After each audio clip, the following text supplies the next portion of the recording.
It was a miracle I made it back home in one piece after all that. Yeah, definitely. That was one hell of a beating, so... But then again, the MC is MC, so plot armor. Anyway. I must have been unconsciously stealing myself, as nausea assaulted me the moment I passed through my front door. Unable to suppress it, I threw up all over the entryway. Even after vomiting this much, the spasms in my stomach refused to settle down. Yeah. Damn it! Damn it! Damn it! This had to be a joke of some sort, but too bad it's reality. Kasumi was gonna lecture me again if she saw the mess I had made. I had to do something about this before she came over in the morning to wake me up.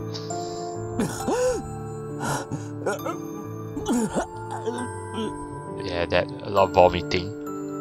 I held back my endlessly welling nausea as I cleaned up my own vomit. Halfway through, unable to hold it in any longer, I threw up in the sink, but... Kasumi... She was probably sleeping like a log right about now, of course. I kept internally apologizing to her for making so much noise in the middle of the night. I made sure there was no stench left, so I hoped she would forgive me. I didn't want her to ever find out that I might have been a murderer, that I was attacked by some strange people, and that I was so pathetically scared to death right now. But eventually you have to tell her, because after all, we have Kasumi's route. I knew how much of a worrywart she was. She'll probably cry her eyes out. I needed Kasumi to be her usually stupid, cheerful and smiling self. Otherwise I would lose it. So...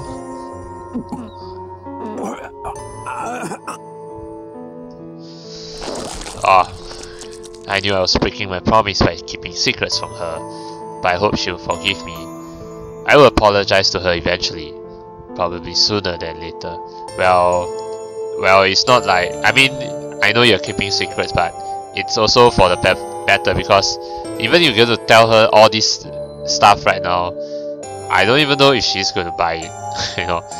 She might, but I don't know. With the urge to vomit up my stomach acid gone. I don't know what line this is. With the urge to vomit up my stomach acid. Oh, okay, but you don't really say vomit up your stomach acid. But anyway, I wiped my mouth with my cuff. Oddly enough, there were no spurts of blood or blood stains to be found. My wounds really had healed. She called it first aid treatment, but why did it completely heal me? Magic! Magic does everything.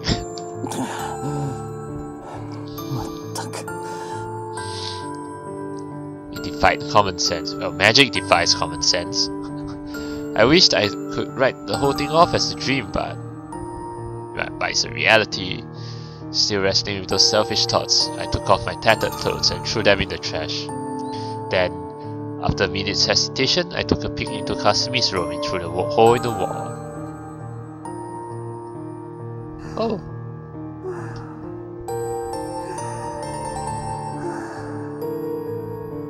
Well, it's interesting that Kasumi is sleeping soundly, but there's no one on the bed.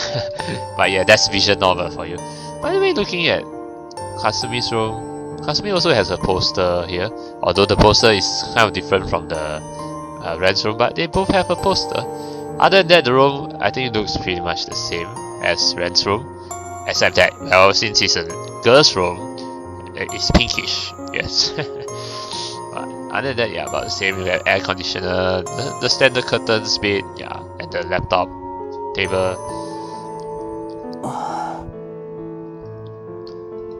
Thank God. Yeah, thank God she's safe, My consciousness began to fade out as I felt relief welling up inside me. Alright, so... we're going to the next morning. それじゃあまず言い訳があるなら聞こうかな。What? What excuse? 裸で、しかも穴から上半身だけ出して、すごい寝相ですね、君は。何やってんのよ、マジで。Sleeping naked? What the hell is upper half of your body sticking out? Oh, You mean like, okay, sleeping naked, but the blanket is covering the lower half, but the upper half all exposed? Well, actually, there's nothing wrong with that, you know. But anyway, well, because he threw the tattered clothes away and didn't bother to wear a new pair of clothes, so my morning began with Kasumi lecturing me. As for why, well, it was just like she had said. I couldn't really blame her for being exasperated. Well, considering that she also reads porn, right? Then why is she surprised?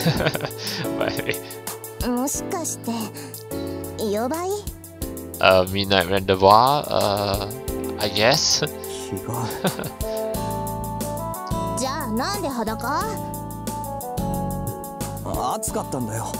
Yeah, right, it's hot. It's winter, no?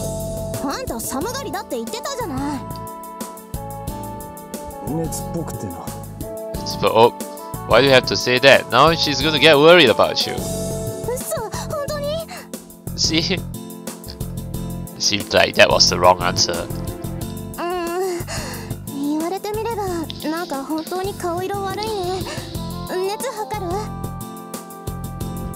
On the other hand, Kasumi looked more perplexed than worried. I tried putting on a brave face, but it wasn't going well. Yeah, I wasn't expecting that stupid lie to actually fool her.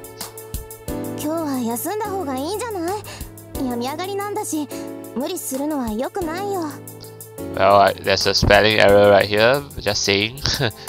Better off should be the OFF. It was true that I would have physically appreciated taking the day off, but I didn't feel like I could just hold myself up in my room. I needed something normal to erase the abnormal experience I went through yesterday. Your attendance, okay?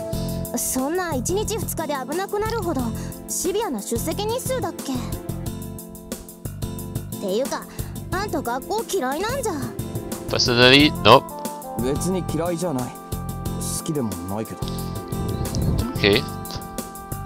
But right now, I kinda needed it, yeah, to get away from the tragic experience. Holding my head, I attempted to stand up, but oh, feeling lightheaded, I ended up collapsing on my bed. Actually, I was just thinking, was he still naked when he stood up? No, I don't think so. But that would be really freaking hilarious if that happened. Unbelievable. I couldn't even do something that simple.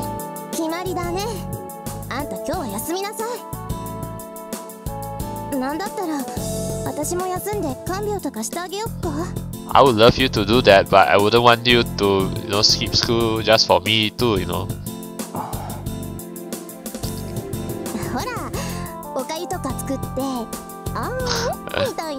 Oh, look at Kasumi blushing. Oh, what, trying to be a good wife?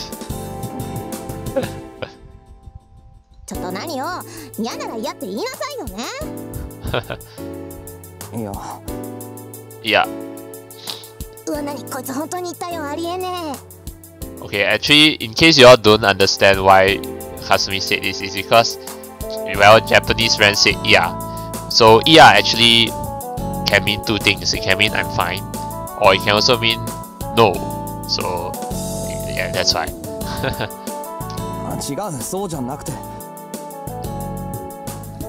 I found myself seriously conflicted for a moment. Since I couldn't move, I wondered if having her around would be safer. But that was a mistaken conclusion. It was morning, so Kasumi would be in less danger around all the everyday people commuting to school and work. And I guess, you know, those people that appeared last night, they probably only appear at night, not during the day. That's my assumption. It would be better than her being alone with me in this place at the very least. I couldn't allow myself to take advantage of her goodwill. Fair enough.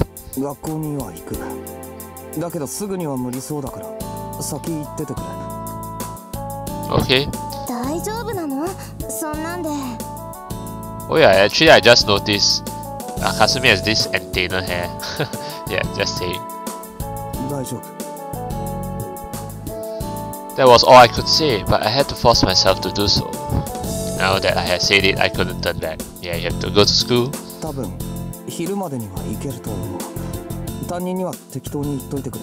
Yeah, please do.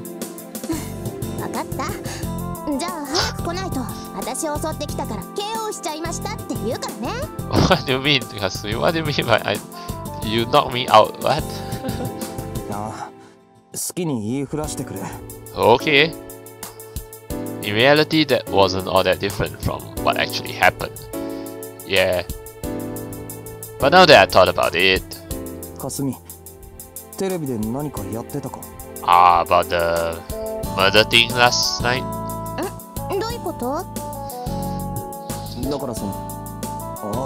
Yeah, Irae, that, no, that...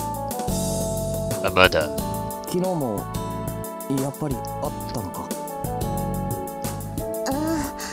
Yeah. Kasumi idly cast down her eyes. Well, that was only natural. I didn't exactly ask in a good way. Yeah, you asked too directly.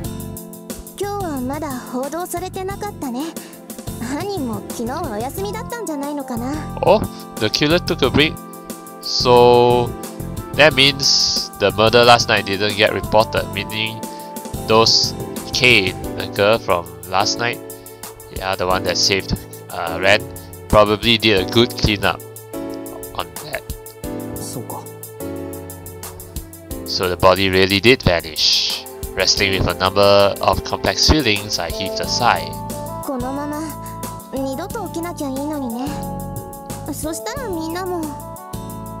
Well, too bad it's not going to be the end of it. Kasumi didn't, or rather no one aside from me and those three psychos knew about what happened last night. She didn't need to know, but she'll have to know eventually. At the very least, it was probably best to keep it locked away in my heart until I felt ready to tell her. Even if I were to confess right here now, nobody would believe me without the body as proof. Not to mention the obvious question of how I made such a huge mess without any weapons. There was still a part of me that considered last night to have been a dream. Or rather, part of me that desperately wanted to believe that.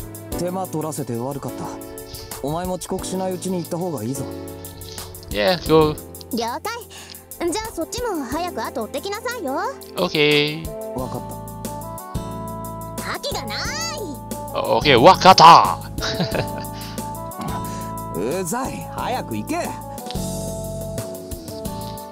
I drove Kasumi out of the room with a wave of my hand.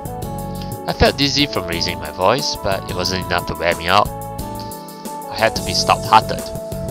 I didn't know how, but my wounds had healed, so this was probably mostly my head.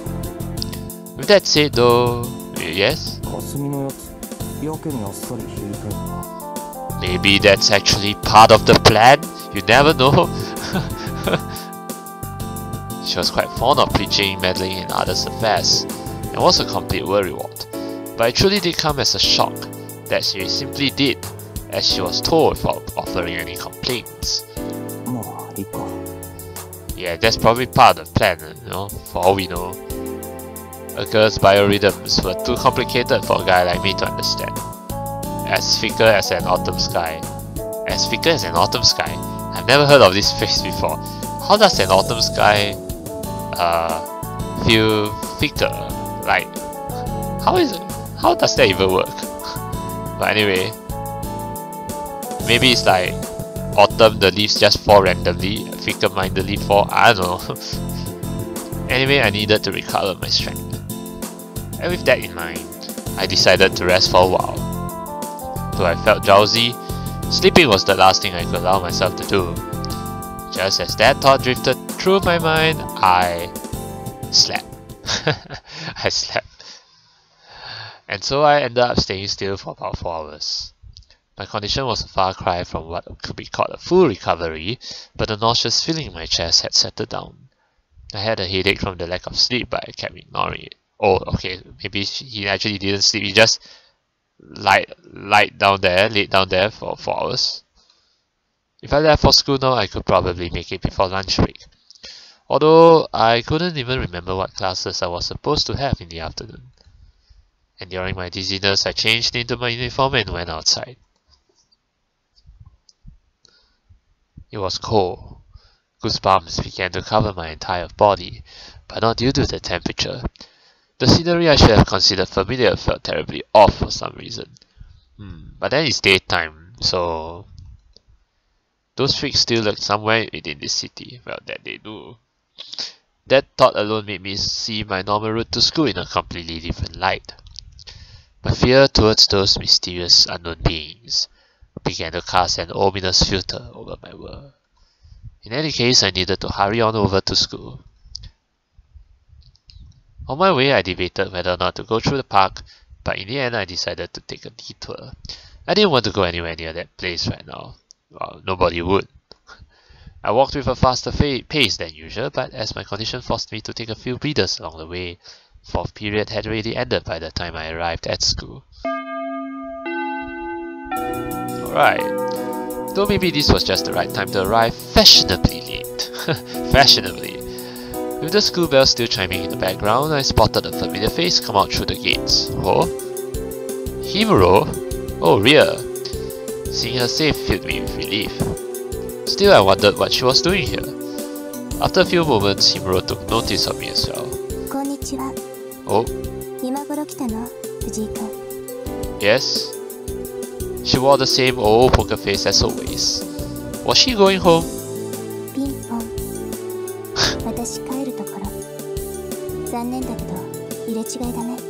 It's as if Ria can really read Ren's mind. Or maybe she actually could. Who knows? I mean, in this game of Read This Irae, anything can happen. Or in any vision novel for that matter. Looks like my thoughts were written all over my face. Senpai, 体調でも崩しましたか? それは君の方じゃないの? 顔、真っ白だよ. Look pale, yeah, Mashiro. Really? I couldn't exactly tell, but I wouldn't be surprised if it turned out to be true. とっても美人。やつれた方とか色っぽい。Hacker face are sexy. Oh, you have a strange taste, Ria. 怒りんぼだね。すぐそんな顔する。余計なお世話ってやつですよ。Minding your own business here. My tone was a bit harsh, but I saw no reason to be formal with her after all this time. Anyway, it felt only natural for me to have rather offbeat conversations with her. More importantly, she was going home on her own in the middle of the day on a weekday, with barely anyone out on the streets. Well, maybe she had something to do back in the church. 先輩、今帰るのはちょっと。私は帰るよ。誰が何と言っても帰るよ。神様の命令でも聞かないよ。Even if God orders me not to, yeah, you know, I have my own life, you know, I don't need to listen to God. Oh no. God only decides. Actually, God doesn't decide anything, but I was about to say God decides people's fate, but nah. まだ何か? Okay. Following a moment of hesitation, I ultimately caved in. She wasn't connected to me the way Kasumi was, so I figured it would be best to keep the distance between us that way. For someone with so few friends, that felt like a painful choice, but... じゃあ、俺は行くんだ。先輩もなんでサボるのか知らないけど。さよなら。さよなら。Okay. She gave a light nod, to which I replied with a curt wave, before letting her pass by me. I felt genuinely relieved as I proceeded to cross through the gate. Almost everyone here was my age, and the place was basically off limits to outsiders. Even though I was only on close terms with a select few here, this place still remained relatively free from foreign contamination. Oh, off limits to outsiders, you mean like it's a pure Japanese school? So like Gai Kokujin or foreigners cannot go in or something like that? Or actually it doesn't just refer to foreigners but members of the school. Anyone who is not affiliated with the school or part of the school cannot go in. This was without a doubt a symbol of my day-to-day life, as well as a place I would literally call my fortress right about now. Man, who would have thought I would be thinking of school like that one day? Fujii-kun. Oh, Ria? Potentially due to how lost I was in my own thoughts, hearing my name spoken out loud surprised me. As I reflexively turned around. Oh, Ria, yes? Wait, hold on a sec. I'm just looking at Ria's pose. Like, I know her pose looks a bit interesting. Like, both her arms like that hands grabbed together like this. But anyway. Oh, be careful. What does that mean? See, even Ria also knows something. See, first, I think actually Ria knows something. Yeah, even Kasumi also knows something that Ren doesn't have. Ren is the only clueless person here. Careful? Of what? Hiro, paying no heed to my confusion, turned around and left, with nothing else to add. Most like she was in a hurry to get out of here as soon as possible. Unable to untangle the web of incomprehensible feelings taking hold of me, I simply stood there for a while, dumbfounded, staring blankly into space instead of going after Hiro, and with my jaws wide open. Whatever. What's this music? Oh, that's Ren's ringtone. Oh, that's a pretty cool ringtone, by the way. I might have stood there forever had Kasumi not picked that moment to call me on my phone. Nope, I'm here outside the gate. Komon.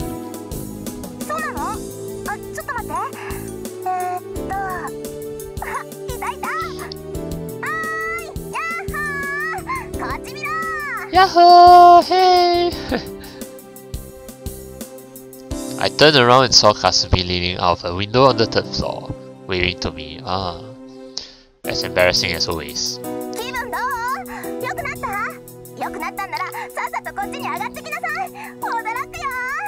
Surprise? Is it like a party surprise? Your loud voice is surprise enough for me. Okay. I could hear her loud and clear already. There was really no need to use the phone. Sighing, I held my phone away from my ear to escape the auditory nightmare. Well, I had no idea what happened, but she seemed to be as cheery as always. I wished she would pass some of that energy to me.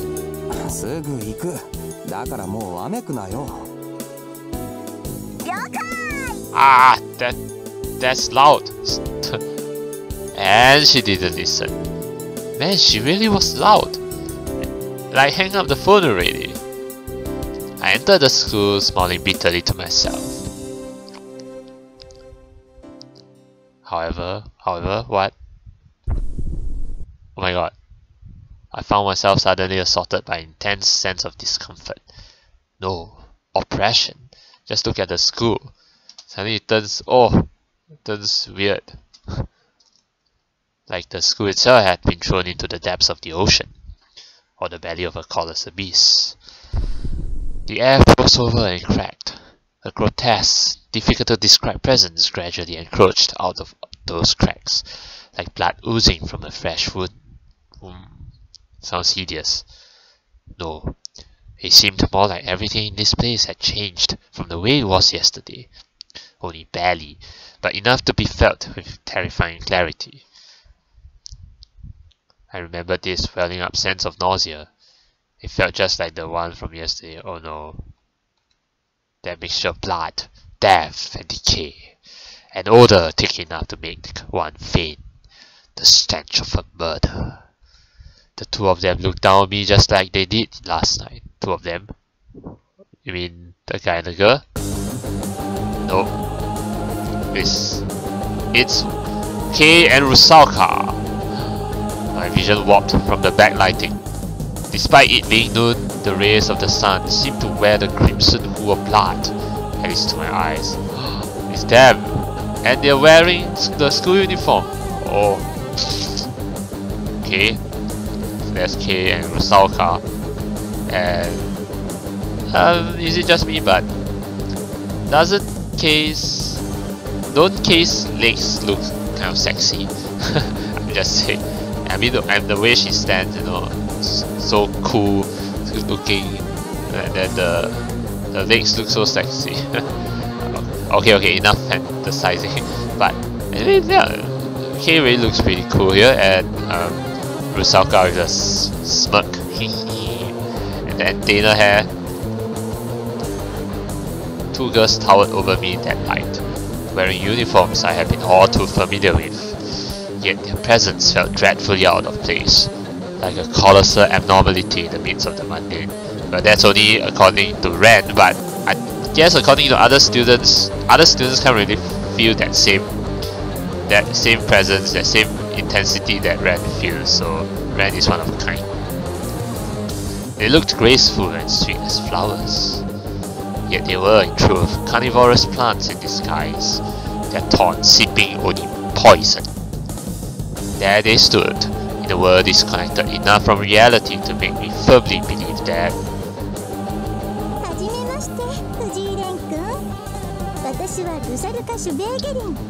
Rusalka Schwegelin, right? That's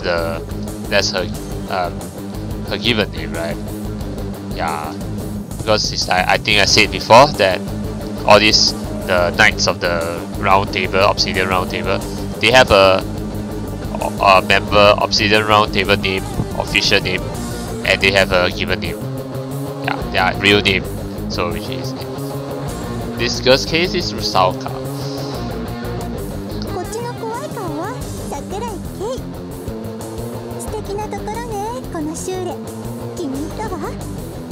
Shirou, I guess it's German for school. Yeah, the other one, rapier glare. So it's like very sharp glare. Okay, Sakurai. Yeah. The red-haired girl, Rusalka, uttered her introduction with a mocking smile decorating her cherubic face. She actually looks pretty, I don't know about cute though. She doesn't look cute to me, but her smile looks interesting. Did that get up mean she was a transfer student? In other words, the surprise Kasumi mentioned was... Actually, I wouldn't be surprised if Kasumi actually knows Rusalka from the start. Yeah. This is all planned. Everything is planned. Ren is the only clueless person here.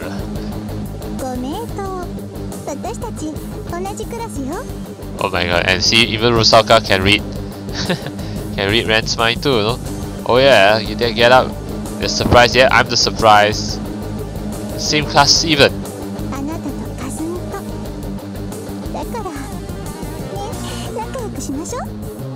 Okay. Zarathustra. That's Ren's other official name. Her last comment came not from her lips, but echoed directly in my head. The resulting headache felt so violent I found myself nearly falling down the staircase. The school was no longer my fortress, no longer my safe haven. Foreign substances had mixed into my day-to-day life. I could feel dread spreading throughout my body. The world as once knew it crumbled to ashes with a thunderous roar. What do you call them? Foreign substances though? They aren't foreign substances, they're... Well, they're weird beings, yes, but I don't know about calling them foreign substances, but anyway. I couldn't escape this. See, again, read his mind. Yeah, I couldn't escape it. Yeah, that's right, you couldn't escape this. That's why you must have fun. Okay, assuming you're smart. So you mean what? I have to be smart in order to have fun? Okay. One voice rang with playfulness, another with piercing severity. Playfulness is the Rusalka, piercing severity is Kei. Yeah. Locked in those two stares, I felt a hopeless sense of xenophobia, a fear towards the unknown filling my chest. Yeah, what lies ahead, we're only going to find out. This day, hour and minute marked the beginning of my day-to-day life's gradual collapse. And I was powerless to stop it. And it looks like end of chapter 2. Alright. This was actually shorter than I thought. So, but since I've come to the end of chapter 2, I think this is a good place to stop. But first, the LDO in Shambhala 7/13. Actually, I have no idea what is LDO. But I know I got 7 out of 13. Oh, wait. Oh, okay. The 7 out of 13 is referring to this, the number of members that have appeared in Shambhala. Right. Okay, got it. I think I said that before, yeah. So far, 7 people out of 13 are in Shambhala, as in Ren's hometown. Swastika nil. Not sure about swastika though. And then end of chapter 2, xenophobia. So alright. So we come to chapter 2. So I think this is probably a good place to let me give a quick review of this Irae as of so far. I know it's been a while since I've played this visual novel. So it's been a long time coming for this episode, which is episode 11. So for those who have been looking forward, forgive me for my long absence, but yeah, I'm back and I will try to maybe like play slightly more often, because, well, the thing is that chapter 2 is, the story is now starting to get interesting, because I mean the prologue was definitely interesting. Then when it came to chapter 1, it got a bit slow, well, because it's of the slice of life thing and all that, but there are some, build-ups like that dream, the nightmare in chapter 1 and all that. Yeah, but it's still like Ren is still having a normal life. Nothing really significant has really happened until halfway through chapter 2 during the epic fight and all that. And then now with Rusalka and Reiki in the picture now, part of the school, students. Well, that being said, where's Wilhelm anyway? Yeah, I mean that guy. I guess the guy with the specs. I guess that guy lost interest in Ren, so he didn't like become a student too. So I guess, yeah. But anyway, yeah, things are starting to get interesting. I would definitely love to see how things are going to go down from here. How Kay and Rusalka are going to interact. Yeah, what's going to go down? Yeah, we'll find out in the next chapter. I can't wait to play the next chapter. So that being said, I hope all of you enjoyed watching my playthroughs of this series thus far. Even though this episode has been a long time coming, been a while, about a week since the last video. So I hope you look forward to more videos of this series, and I hope to see you all again in the next video. Till then,